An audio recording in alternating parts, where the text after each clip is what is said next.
All right, let's just jump right in. The world of organic chemistry is, well, it's huge. We're talking about the chemistry of carbon here, the element that's literally the backbone of life itself and, pretty much everything we use.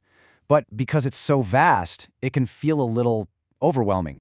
And when I say huge, I am not exaggerating. Chemists have found and cataloged millions upon millions of different compounds that are all based on carbon. To put that in perspective, that number is bigger than all the compounds from all the other elements on the periodic table combined. So that leads to the obvious question, right? How on earth does anybody learn this stuff? Are you supposed to just memorize millions of different molecules? I mean, just the thought of that is exhausting. Well, here's the good news. You don't. Chemists have a way smarter approach. They don't try to memorize everything. That would be impossible. Instead, they look for patterns, for family resemblances. They group them together. And that right there is the absolute secret to unlocking all of organic chemistry. It's not about being a memorization machine. It's about being a detective. It's about seeing the simple, elegant patterns that create order out of all that chaos.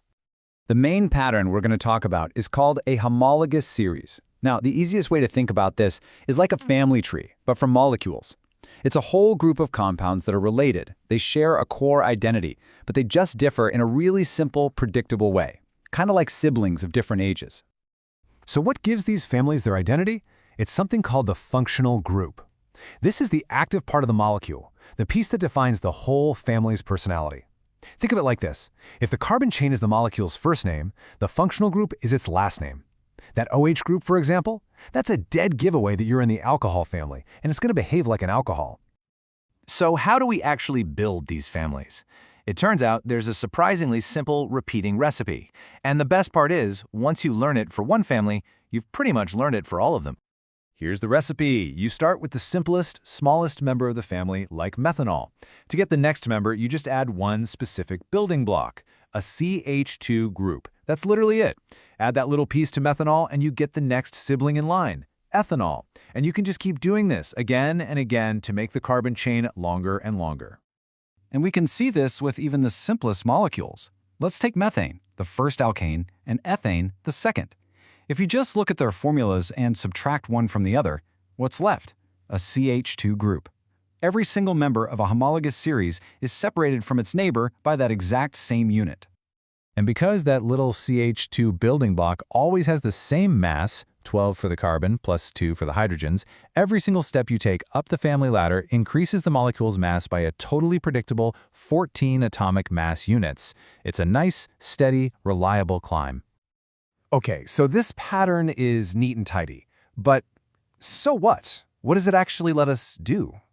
Well, this is where the real magic happens. This simple pattern gives us incredible predictive power. And we can boil it all down to two golden rules. Here they are. It's simple. First, physical properties, like boiling point, change in a smooth, gradual way as the molecules get bigger. And second, the chemical properties, how the molecule actually reacts, stay pretty much the same for the entire family.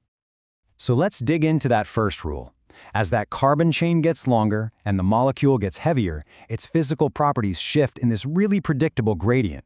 It's like lining up siblings by height. There's a clear, gradual progression from smallest to biggest. For example, let's look at the alcohol family. You go from methanol with 1 carbon to ethanol with 2 to propanol with 3, and the boiling point just climbs steadily upward. Once you see that trend, you can make a really good guess about the properties of a molecule you've never even seen before.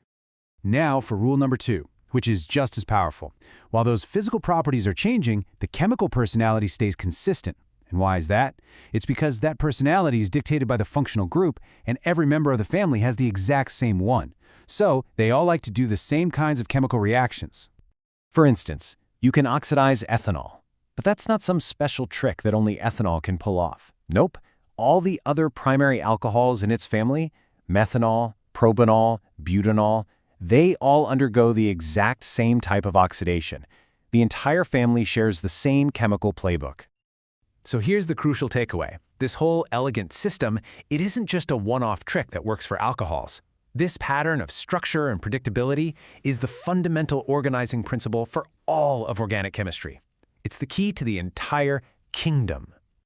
And this pattern is absolutely everywhere you look. Whether you're dealing with alkanes that have single bonds, alkenes with double bonds, or alkynes with triple bonds, each one forms its own homologous series. Each has a general formula that lets you predict any member. The pattern is universal. And that really is the whole story. By understanding this one concept, you can transform a subject that seems like an infinite, terrifying list of facts to memorize and turn it into a logical system of predictable, beautiful patterns. It really makes you wonder, doesn't it? If a rule this simple can bring order to millions of molecules, what other elegant patterns are just out there, waiting to be discovered in the fundamental building blocks of our universe?